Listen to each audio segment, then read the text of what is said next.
Hello, folks, and welcome to this sort of counterpoint, Budweiser, America versus Great Britain. 10 years ago, that would have been a pointless video because it was the same product, but it was lowered to 4.8 in Great Britain. I'm hearing a little funny noise with Harry. What I'll do is, how about if I'll mute you, and then when you talk, I'll unmute. You can unmute yourself. Yeah, sure. It won't pick up an echo. So let's do that. Yeah. The beer god. Okay, so yeah, I tried to send you a direct invite, but I was sending it to Bluenose Beer Reviews and not the beer guy, and that's why it didn't go through, and I had to post it on Facebook. All right, so 10 years ago, Budweiser was 5% US and Great Britain, but there was some, from what I read, and I'm going to try to put this on Google on a situation where people can comment. We'll see. There was something in England about people are drinking too much, and there's domestic violence. Excuse me. So somebody was telling me about the nanny state, and he said, yeah, they passed this high tax on any beer above 5% and above. So instead of the beer companies having to have this high tax and people not wanting to buy the beer, all the companies like Carlsberg, Budweiser, etc., they just went and lowered everything below 5.0 to get around the tax, hoping that the consumers wouldn't notice. Well, I noticed it because I remember reading some story about it. I have this Budweiser glass, by the way. There might be a bad glare on it because of that light outside, but yeah, it's because of duty over here that they would have lowered it. I mean, large breweries, they don't get like a brewer's relief like smaller breweries do. But yeah, they've dropped it to 4.8, and they've also got as I was saying yesterday, they got a 4.3 version on draft. They do a 4.8 version on draft and a 4.3 version. It just depends where you go. There's some places that have a 4.3. I saw it the other day, and I've never seen it before. Just I was given all these bottles by my uncle, who we had family party at the weekend, and he brought 24-pack over of these bottles, 330ml bottles, and I think they were all about £16. Now, my bottle says America on it, not Budweiser, because during the summertime for the Independence Day, they changed the name of Budweiser to America. Just, it's silly, I know, but they say instead of the old, instead of the old Budweiser information on the top, it just gives the national anthem. Well, it gives a garbled version of the national anthem. Oh no, I'm sorry, it is the national anthem. It says "Land of the free, home of the brave, e pluribus unum." Some people get angry about it. I mean, it's not meant to be entirely serious, and I think people.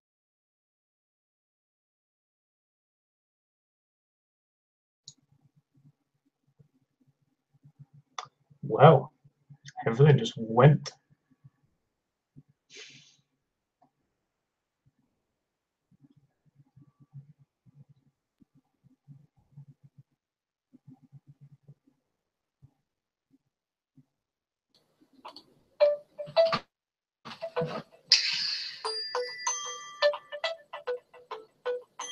No idea what just happened there. Yeah, I get kicked out sometimes, and I got somebody calling me. It's like, okay. Anyway, I'll call them back. I did notice there was an error in Google Chrome, so that could be the root of the problem where my audio goes, wacky. But I'm going to get William Kepley to help me fix that. He said he kind of helps. He does on the side job. He repairs computers. He said usually it has it's something to do with settings and errors like that. Okay. So anyway, why don't you mute it for a second, then I'm gonna let you talk. I'll ask you a few questions. First thing, I was curious why you were interested in doing these kind of macro lagers, so keep that in mind. And I was thinking to myself, I said, he must be interested because he does a lot of brewing, and he might be wondering like how they get them so clean or something like that. You know what I mean? Like that clean finish. I don't know. Second point is I was trying to look on the UK version of Budweiser brand website, and it was useless because all it was about was barbecue contests and something about you could win tickets to the concert series. So I said, well, that tells me nothing about the product. So the American website does have some information about the brewing process of Budweiser. So, and you're a brewer, and you just posted a video about your new brewery. And the third question I have, and you can answer that one first, is do you worry about maybe your hearing being affected over time? Because it sounds loud in that brewery with all that equipment running. And I worry that maybe it could affect a person's, could damage their hearing. Okay, so you could talk. I'll shut up. Yeah, no, I've just been interested in doing these beers, the series of beers that we've been doing, because they're both kind of like easily accessible for the two of us. Also because I tend to come home from work. It's a very, very hot environment, and this, I suppose, it's similar to the way you work, where you live at the moment, I suppose. I really, really fancy a lager when I come home from work. It's different in the winter months. It's still hot work, of course, but I always fancy a lager. And there's something about, especially Euro lagers, so there's not being one, but especially Euro lagers that I enjoy. The cleanness, just the crispness and the refreshingness. Because I brew ale, it's just, it's a completely different product. I do sort of understand how they get it as perfect as this, or as clean and crisp as this. Not perfect, wrong word, but yeah, I just find it's quite interesting. But yeah, the brewery is a very, very noisy place. There was a lot of pumps running at that sort of time. I had, I think I was doing, I can't remember what I was doing actually. I was doing a transfer. Actually, no, I was finished transfer, I think. I had finished transfer. I had it on the boil, so I had the gas burner firing the copper. That makes a bit of a racket. The main noise though is all the pumps, but I don't really worry about noise, like ear protection or anything, because you're far enough away. Everything's generally about 60 or 70 decibels. Everything running. Yeah, so it's not too bad. And those microphones can pick up. Those microphones might make things seem louder than they really are. These video camera microphones. Like I can walk in my house and I don't notice it, but on video, if I walk, it sounds like I'm stomping around. Yeah. I think that's definitely part of it. It might be because I'm also getting very, very used to the noise. Where like ear protection if I'm working really, really close to a pump, but I mean there's whole parts of the brewery where you can't hear anything. Like if you're inside the copper, you can't hear anything.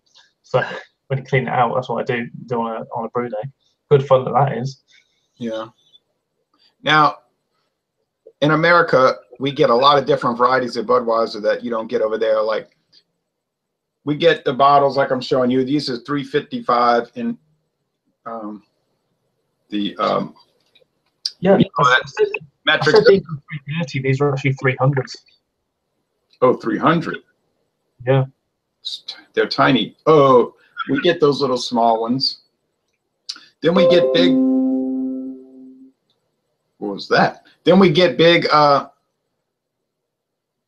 We get big bottles. 40 ounce, which I don't know how many that is in metric, but it's huge. Like 1,000 milliliter bottles. Okay, I think we get 600 or 660s as well. Yeah. And we the price for Budweiser. Okay, here. The 12-pack. I bought a 12-pack today of these bottles at Walmart. It would be Asda over there, and it was $9.99, $9.99 plus tax for this. So after tax, it was about, let's see, $9.99. $10.99. Yeah, that's what I thought. $10.99 total. And I don't know what that would translate into pounds. Let me see. I know how to do it because let's see, 10.99. I'm ahead of you. £10, £8.36. Okay. Is that a good price or a bad price? How much was that for? Sorry. Huh? 12 bottles. 12 bottles. That's pretty good, to be honest. That's pretty good. I mean, I think this was like £16 for 24 of these 330s, and they're pretty damn fresh as well. These are. They're like a born on date. It's got a born on the best before, which is weird to see a born on Budweiser, but born on of 8th of July this year. They're getting rid of born on dates. They're going to Best Buy for everything. They told me it's already in place here. Everything's Best Buy now, not born on. Yeah, I mean, everything used to be here. Used to be best before, and I think it's ever since like the American beers have been coming in, especially Stones beers, where they have the Born to Die, or it's especially like when those have come in that we've started getting more like a bottled on date. It happens especially in the craft sort of beer. Oh yeah. Well, back around 12, it might have been 15 years ago, maybe 20, I don't know, but it's been a while. Budweiser made this big deal out of born on date. They would say, oh, you should know when your beer was made, blah, blah, blah. So they made the born on date. And then for whatever reason, last year they decided, oh, well, we're going back to best before dates. So mine says freshest before October 27th. And it says here was made in Houston on the 200. This might say the 203rd day of the year. I'm not quite sure, but H is Houston. But I know it's best before October 27th. Okay. I'm kneeling down right now because I got tired of sitting. I'm not praying. All right. You want to hear about their process? Yeah, for sure. For a minute. What is this coming up here? Okay. I don't know what's going on. All right. They're telling us about what lager is. Well, we already know what lager is.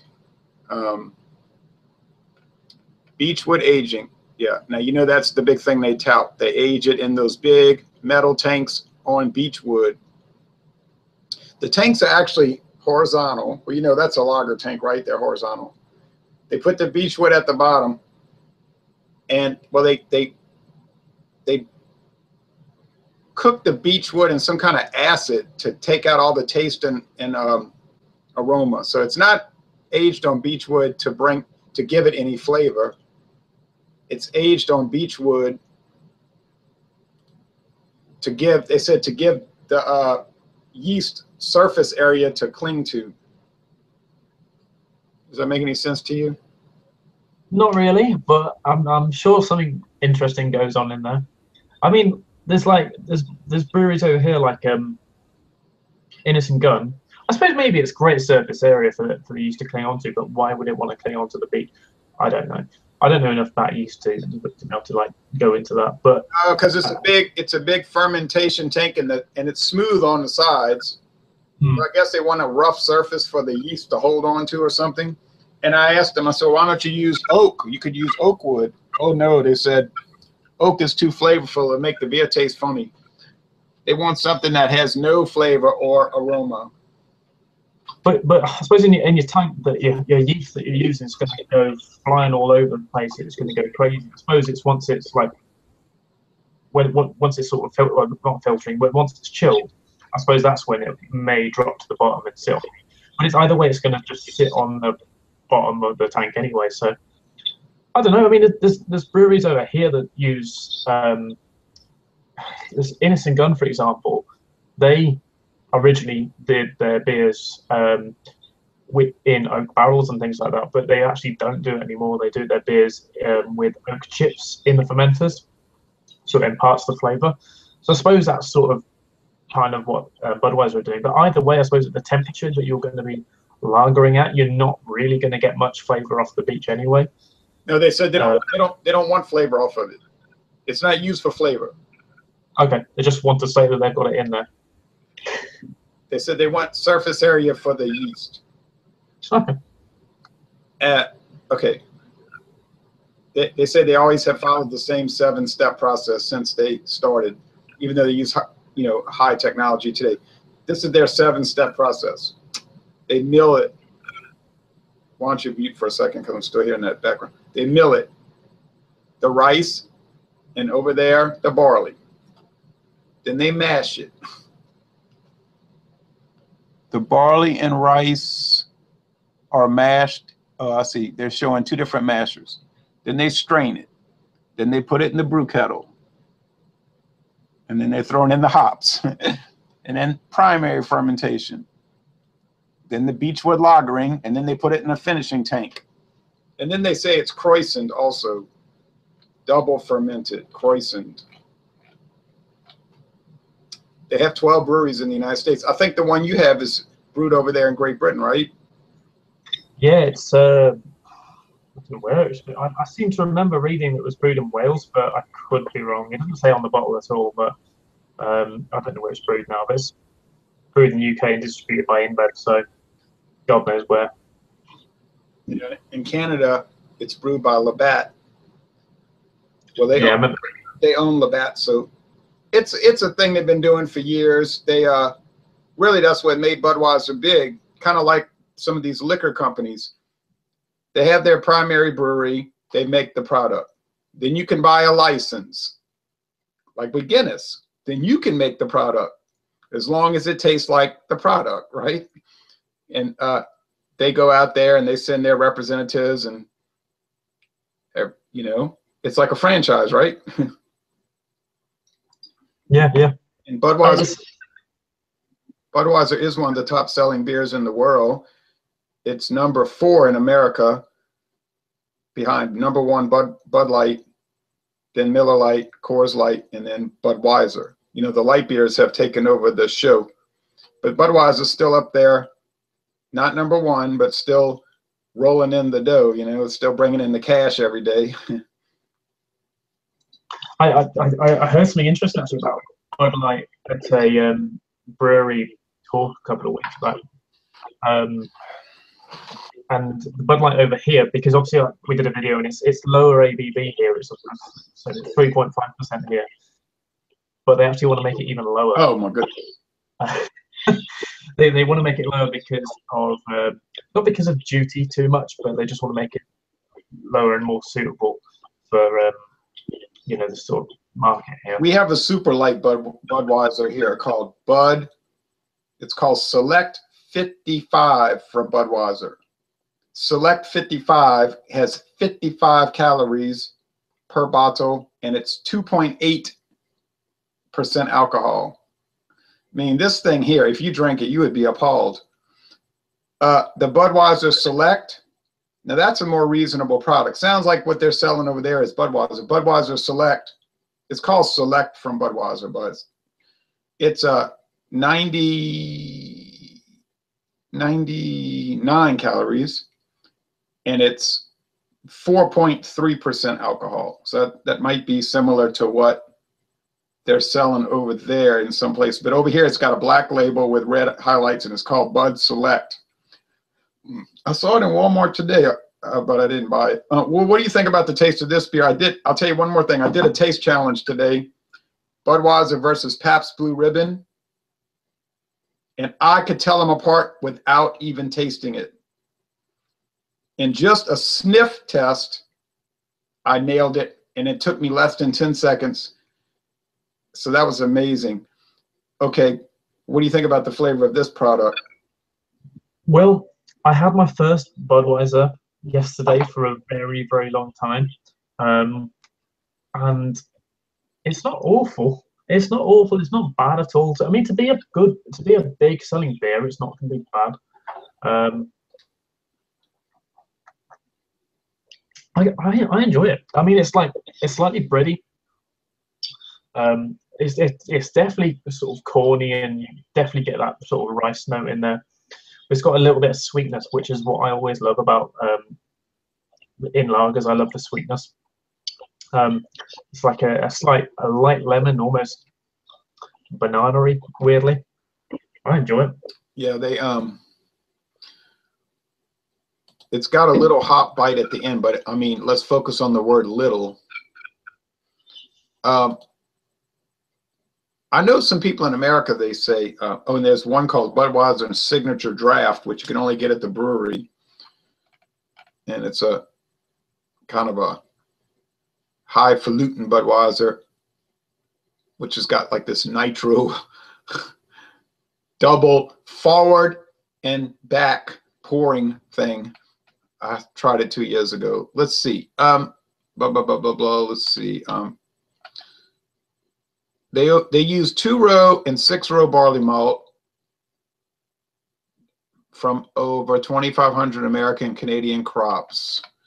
They use verdant rice, meaning that it's fresh green rice. It's not dry. It's green. But they cut costs because the owner of Anheuser-Busch, the CEO, Carlos Brito, he asked him, why do we, they were bragging to him when he first bought the company. They said, we never use crack rice, only whole grain. He said, well, does it affect the taste? They didn't know. So he hired a team of scientists. He said, would cracked rice taste different than the uncracked? They said, we don't know why that would be the case. And they did taste tests. No one could tell it apart. The cracked was much cheaper. He said, buy that. All right. It's still verdant, you know. They use their own hops. Okay, blah, blah, blah. They have a family-owned hop farm in Bonners Ferry, Idaho, and in Hühl Farm in Germany. That's where they get their hops.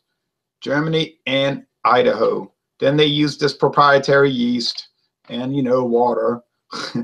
That's no shock. I noticed, though, that people that drink Budweiser in America, some people say they love it. I know people say, I love Budweiser, but it gives me a raging headache and a dirty hangover. I say, well, I think it's the yeast strain that's causing that raging headache and a dirty hangover. It doesn't bother me at all, but other people are very sensitive to things, you know.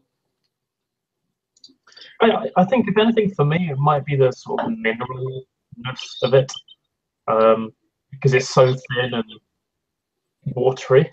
That it may kind of get to me. And the drinkability is so high that people probably drink more than they ought to, right? Oh, absolutely, absolutely. I mean, say my uncle bought this. He didn't buy it for me because I had a cask of ale. He bought it for his son, and he doesn't drink ale. He only drinks lagers. And it was like the cheapest one on choice with Budweiser. So that's why I picked it up. And yeah, he had about 6 or 7 of these and was fine. He's only 16 as well. How old? 16.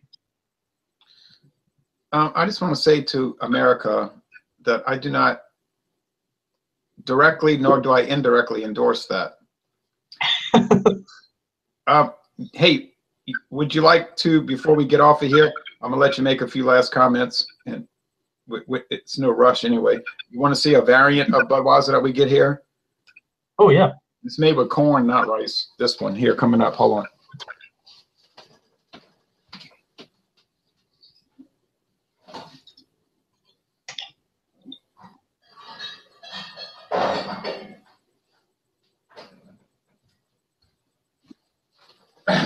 It used to be listed under the Budweiser family,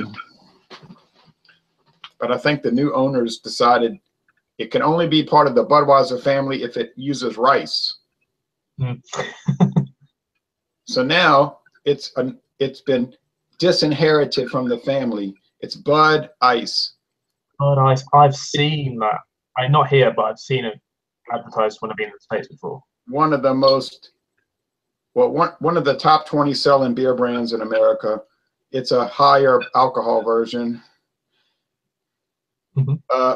It's sold in brown bottles and in clear bottles, and it's been on the market for over 20 years. And I'll tell you what, it is so popular around where I live, it rivals Budweiser, and it may in fact even outsell it. I'm not sure about that, but it sure does come close.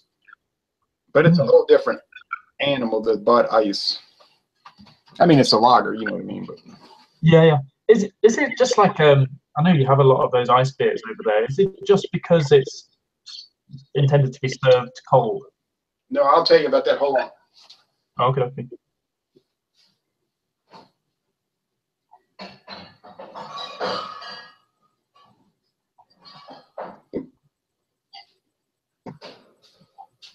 No, they what happens there is they I'm gonna mute you because of that little funny echo. What they do with the ice beers, they take a regular old beer, and right at the end of the process, they get it dead cold. Well, if you could do this yourself, literally, you could put a regular beer, like you could take that Budweiser and make Bud Ice. You could take that regular beer and put it in a freezer. Let it start developing ice crystals in it. Then you could take some kind of filter. You could pour the beer through the filter, and they would catch all the ice, right? That's the water. And then what's going to come through the filter is a more concentrated beer, meaning it's going to have more alcohol in it. Well, they have a really expensive filter. I've seen these. They were showing it on the website, I think, and it's like these slats, like 20 of them. And they push it through there, and it just catches all the ice. And then what comes out is more concentrated, higher alcohol. Well, it probably doesn't cost that much to do it. And then that's what they do.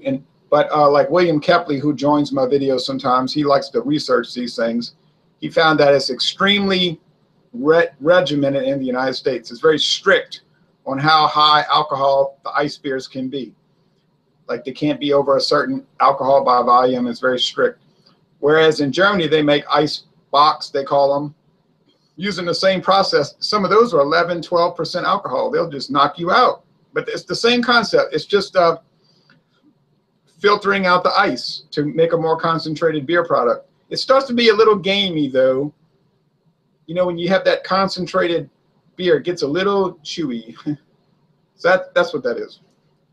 So it's just freeze distilled, basically. Correct. Yeah, it's just freeze distilled.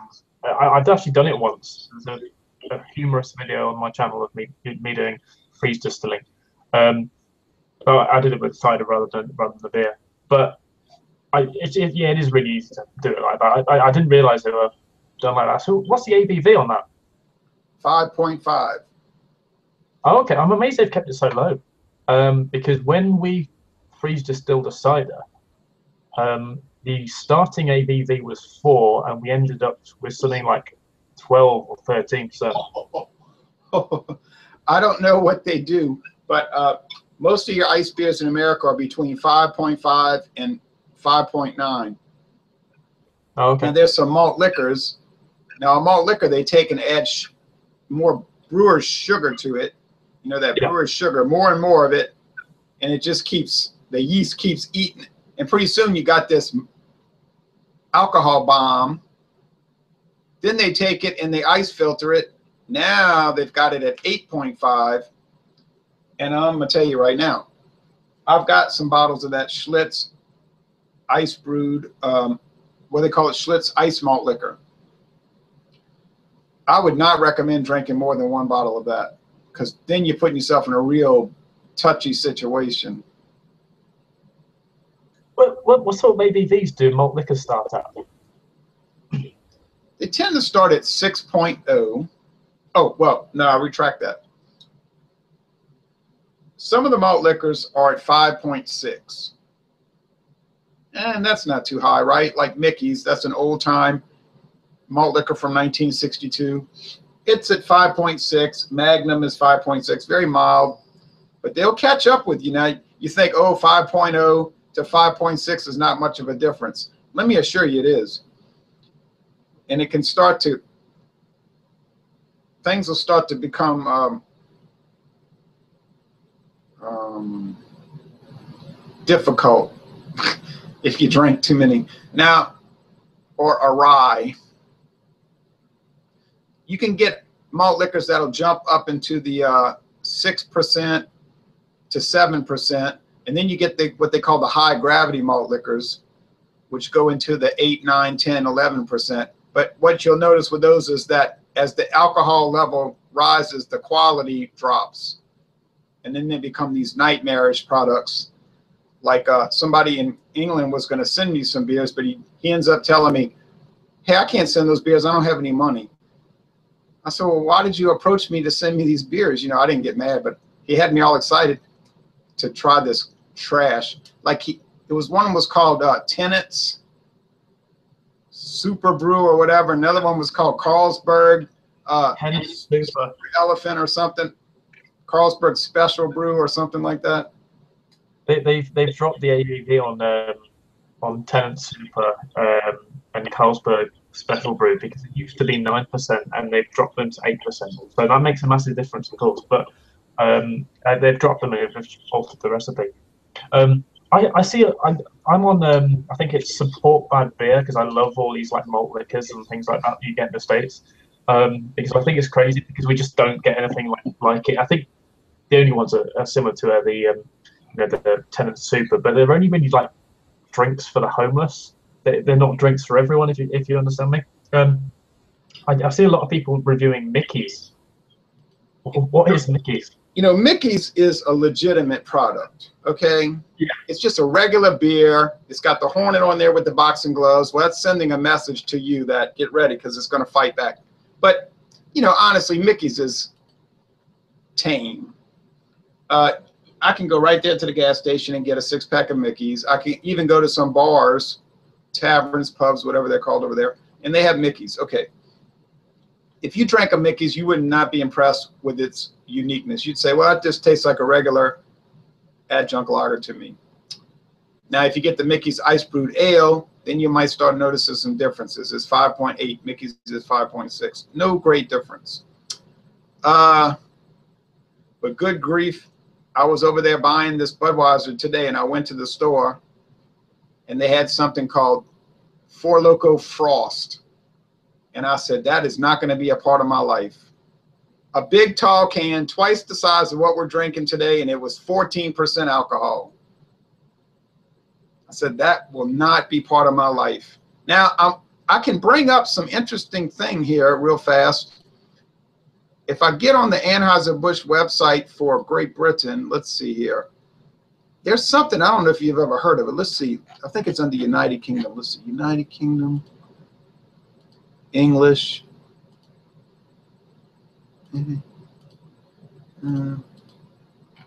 Okay.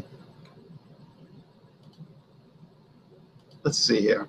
There's something they sell over there that's like a super strength. It's called, y'all get all kind of odd things over there. Hertog Jan Pils, Hugoden Rosé, Leffe Nectar, Radius Ruby, Vie Cuvée. I wish I could get all that stuff. Macassin Stout. But there's something, oh, here it is. Oh, what you were telling me about, Tenet's Super, 9%. It says 9% on this site. Obviously, I haven't updated it. It says Tenet's Super, that's an Anheuser-Busch InBev, strong lager, water, barley malt, maize, barley. What's the difference between barley malt and barley? It's the same. Hops and caramel. Caramel. Oh, my.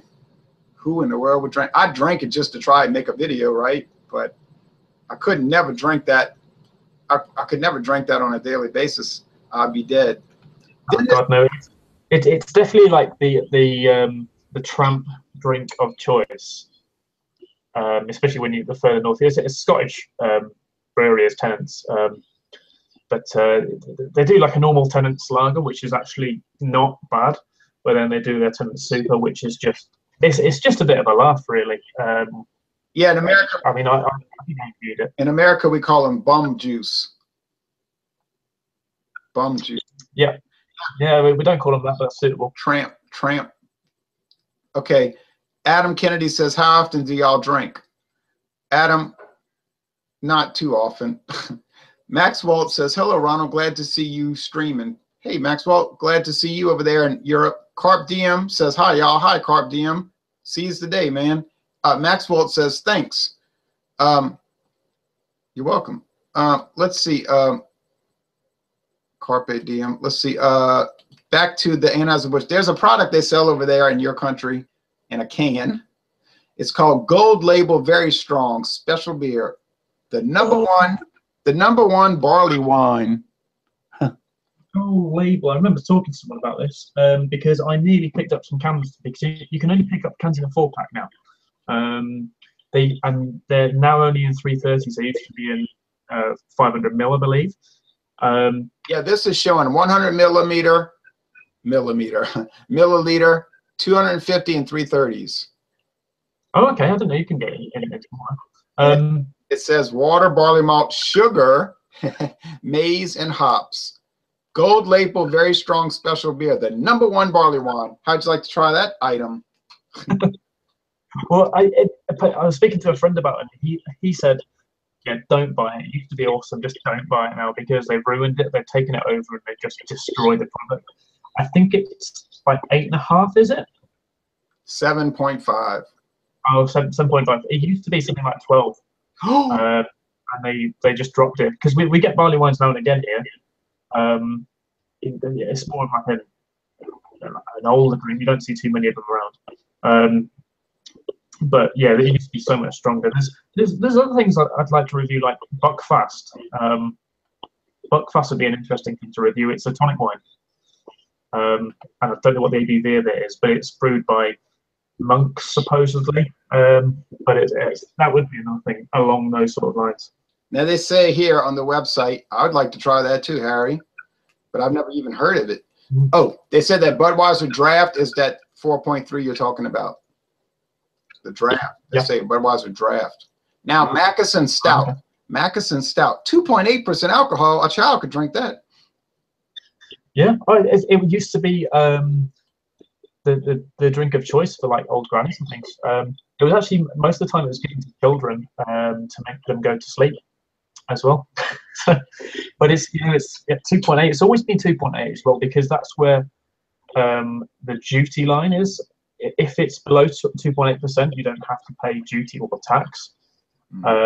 It's a reduced rate. Anything above that, then you do have to start paying it. If you're a smaller brewery as well, like we're a smaller brewery, if we were to do a 2.8% beer, it wouldn't be any different for us because there's no sort of difference for duty for us because we've already got like a relief because we're smaller.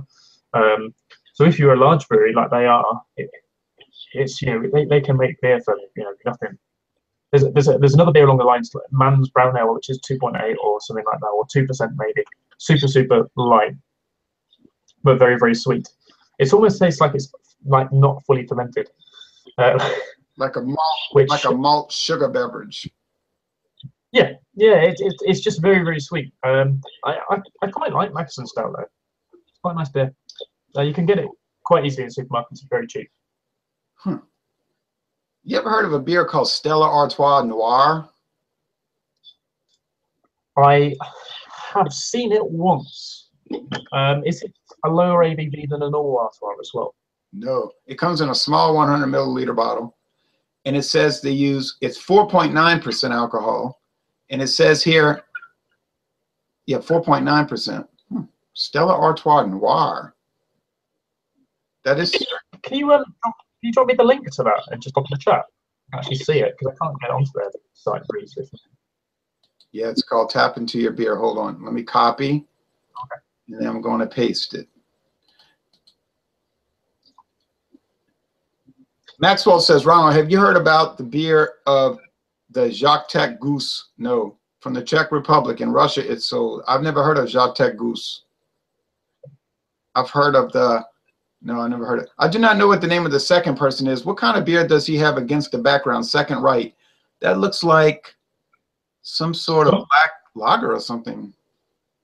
This one here is a 1970 or 1980 bottle. I think it's 1981, in fact. A wedding ale brewed. 1981. It's a wedding ale brewed for Princess Diana, who is long since dead. Oh boy, that's something to have. I've got quite a few of these because I do sales and trades in historic beer. So I think I've got about 17 or 18 of these. But I just found it and just had it sitting on the side there. And it's been sitting on there for a while now. I wouldn't recommend drinking it. Oh, definitely not. The umami would have settled in nicely. It tastes like soy sauce.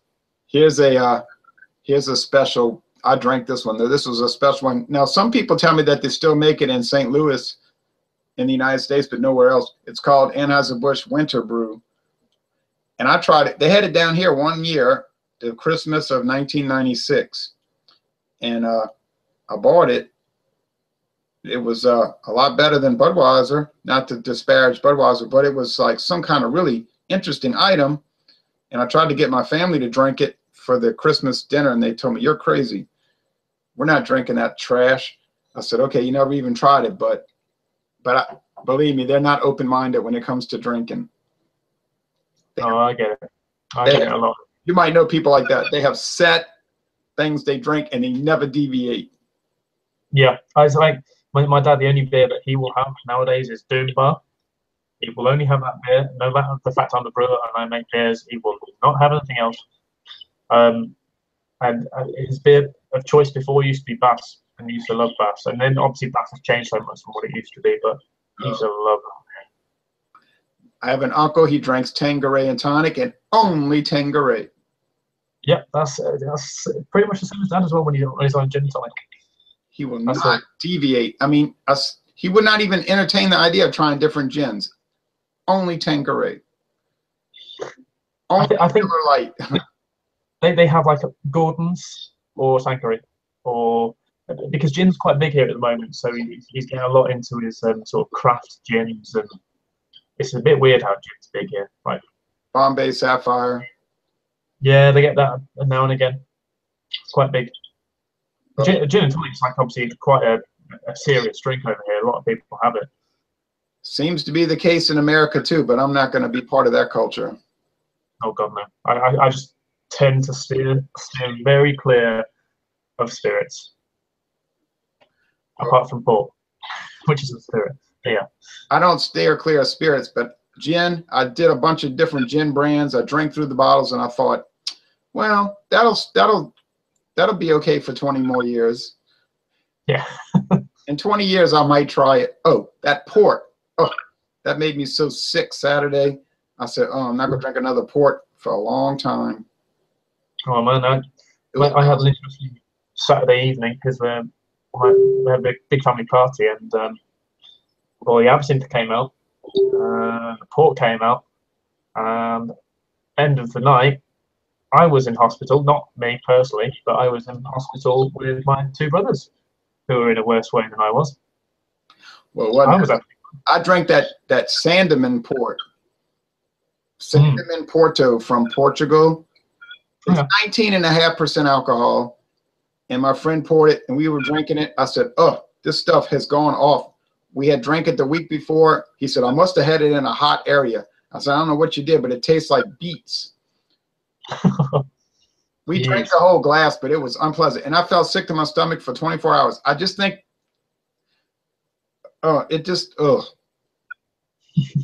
sorry, Harry, but it didn't sit well. When we first had it, the first time when I popped open the cap and we drank it, we loved it.